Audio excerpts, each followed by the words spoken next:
In this video, we will look at an optimization example where we maximize profit. So the example is from worksheet 9, and it's problem number 12. So just referencing the worksheet quickly. So it's problem number 12 from this worksheet, which I will post on Camino. All right, so the example says the daily demand for a product is Q of P equals negative P to the 3/2 plus 50, where P is the unit price in dollars. And the cost function is C of X equals 1 over the cube root of 50 minus X plus 10. And let's say that this cost is also in dollars. And it specifies that X needs to be less than or equal to 49 in this formula. And in part A, I want to find the unit price that maximizes profit.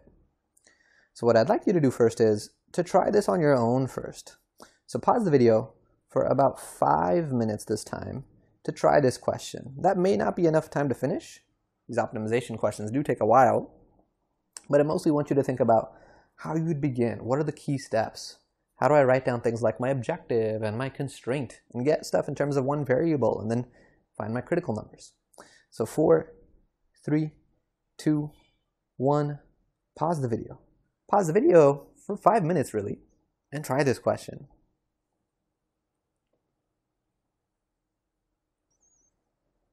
All right, so hopefully you've done that. Hopefully you've paused the video for about 5 minutes to try this.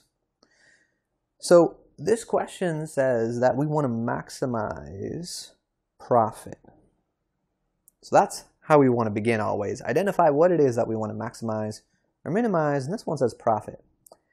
I don't think that this is a problem where we need to draw a picture because it's talking about demand and cost and things like that, and it gives us equations for most of these things. So I don't think there's a picture we need to draw here. So we are ready, I think, at this point to write down our objective equation. So our objective equation. So it's an equation for the profit. So P for profit.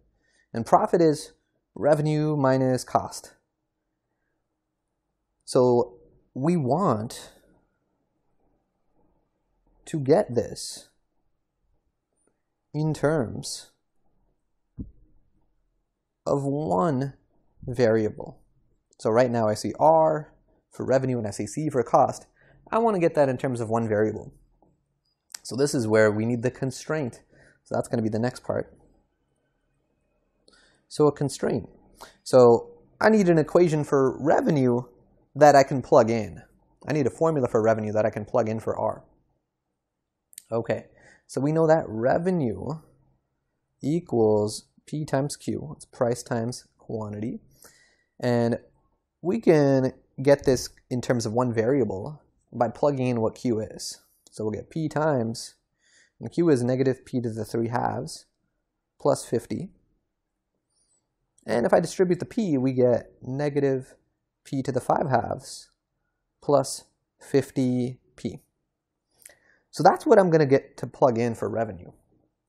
But I still need to plug in something for cost. So I'm actually just going to call this constraint 1. This is one thing that I'm going to plug in for revenue, but I need another thing, constraint 2, to plug in for the cost. Okay, so my cost, well, I know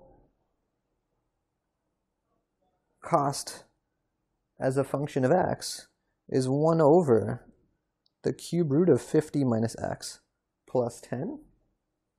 So I know that. But as we've seen before, X represents quantity. And we have another variable that represents quantity, and that's Q. So Q and X are the same here. Okay. But we know what Q equals. Q equals negative P to the 3/2 plus 50. So I'm going to get to plug that in. So when I do that, I'll have cost as a function of P. So cost will now be a function of P, and I'm plugging in this equation for what Q is. All right, so when we do that, we get 1 over the cube root of 50. I'm going to run out of room here a little bit. 50 minus what Q is, and Q is negative P to the 3/2 plus 50.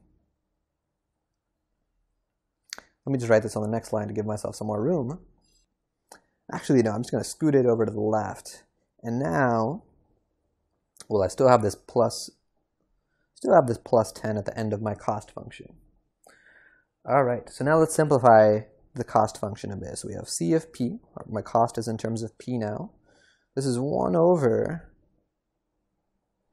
and on the bottom, what's going to happen is when I distribute this negative sign, this 50 will cancel with this 50. And then I'll have this double negative, which becomes a positive. So I have this P to the 3/2 that's inside the cube root. And the cube root, I could rewrite it as a 1/3 power. So I have that 1/3 power, and then plus 10. So if I simplify this now, I have 1 over. And when I have a power to another power like this, the rule is I multiply the powers. So I'll get P to the, so 3/2 times 1/3, that's 1/2. So that's kind of nice. It simplified pretty nicely there. And then I got that plus 10. All right. So we have a constraint now for the cost. I'm going to be able to plug this in for the cost.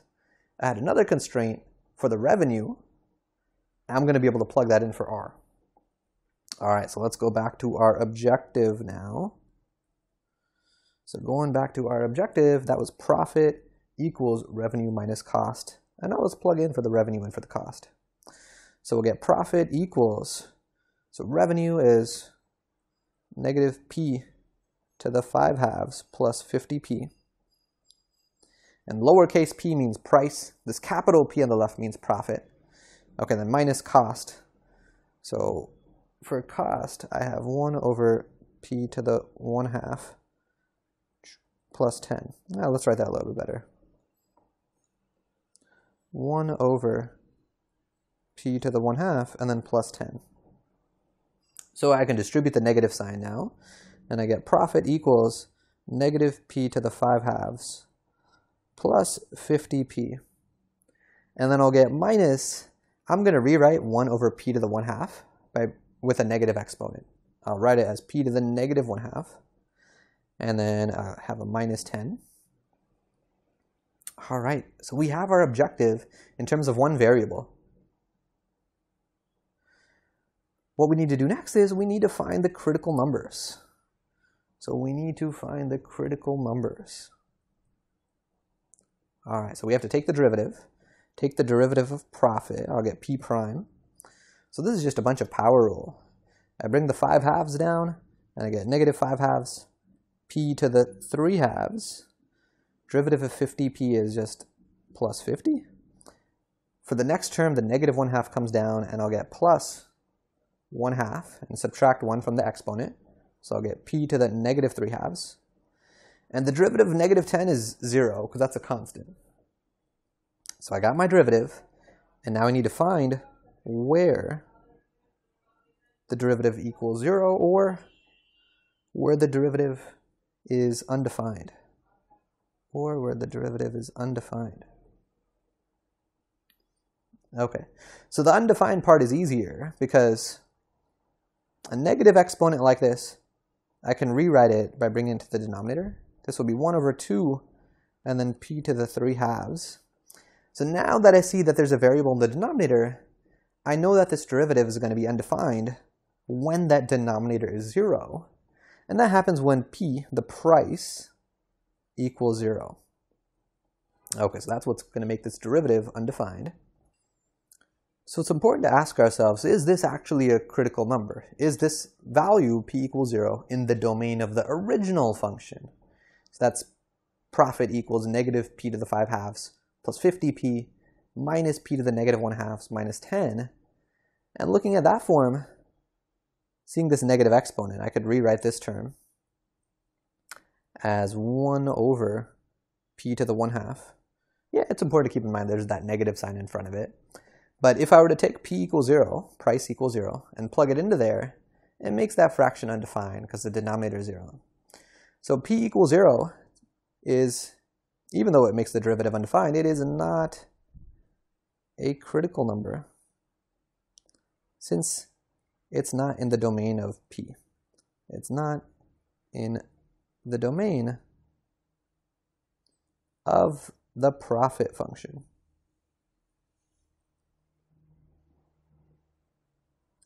So when we go to make our number line to test our critical numbers, even when things are not critical numbers, like p equals 0 is not a critical number, it should still go on the number line as a tick mark.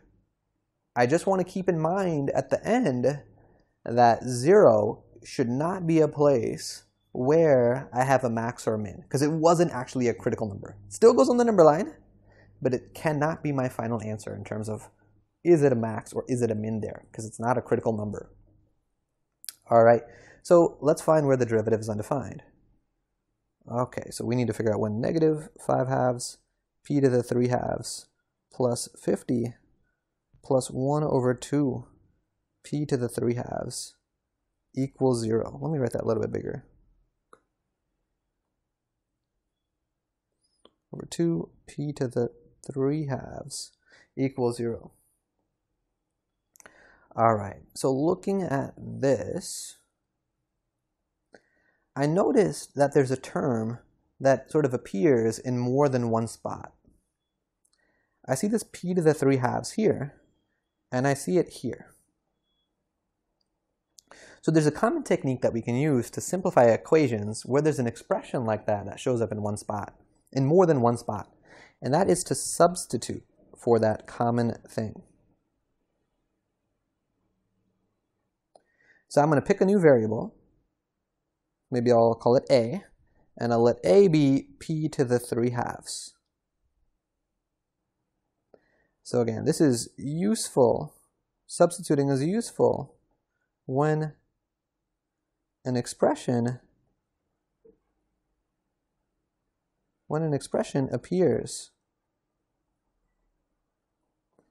in more than one spot.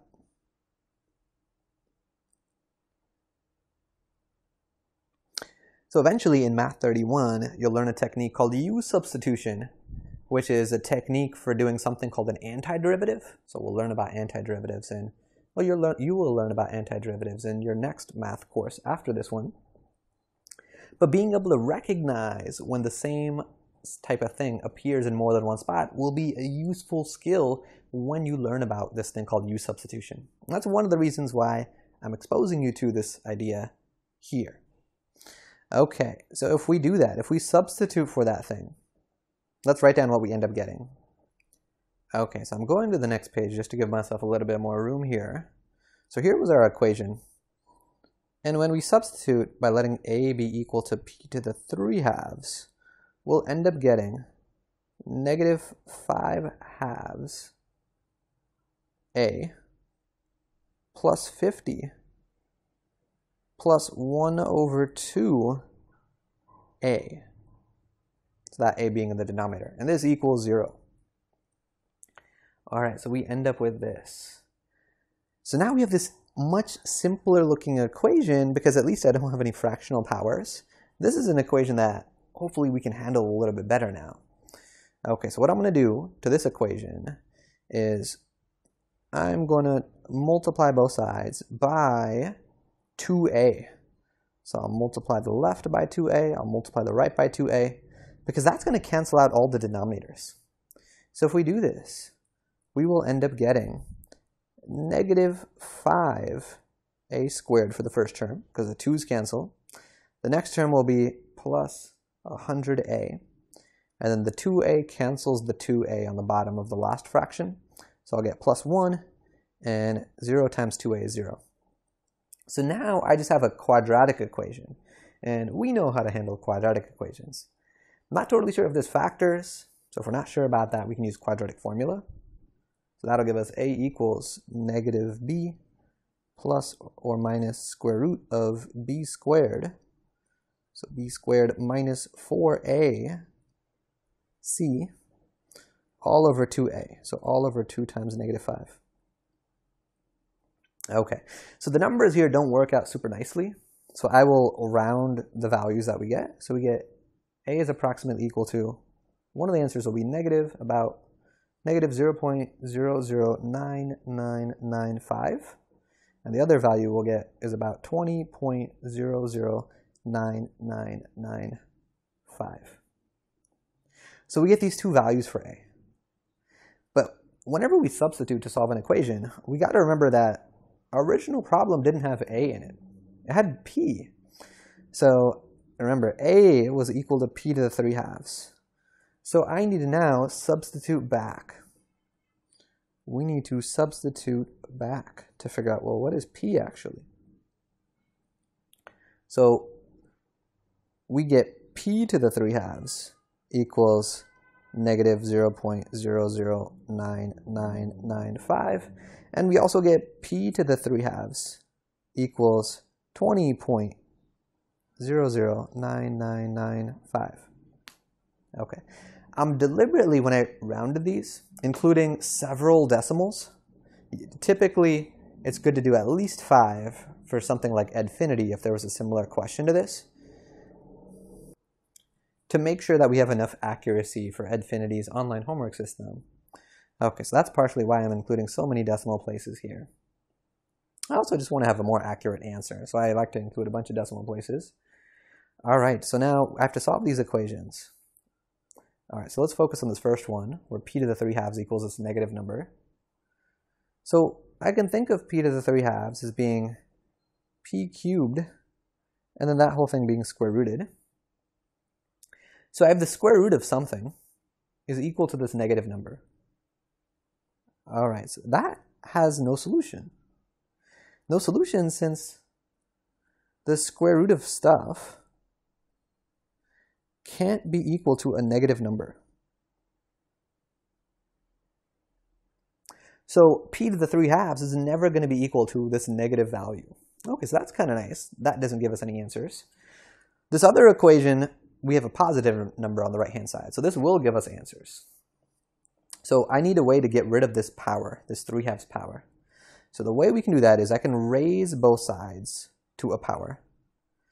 And when I put a power here, I got to keep in mind that when I have a power to another power, so whatever I put on one side, I got to do on the other side. When I have a power and then to another power, the powers are going to multiply. So what would I want to put here so that it'll multiply really nicely with the 3/2? So I'd want to put 2/3. 2/3 is my power. Because then the powers will multiply and give me just P to the 1, which is just P. Okay, and if I use a calculator to round what this is, I'm going to go to 5 decimal places. This is about 7.37052. So my price is about $7.37 about. All right. So this is my critical number here. It's about 7.37052. I need to now test the critical numbers.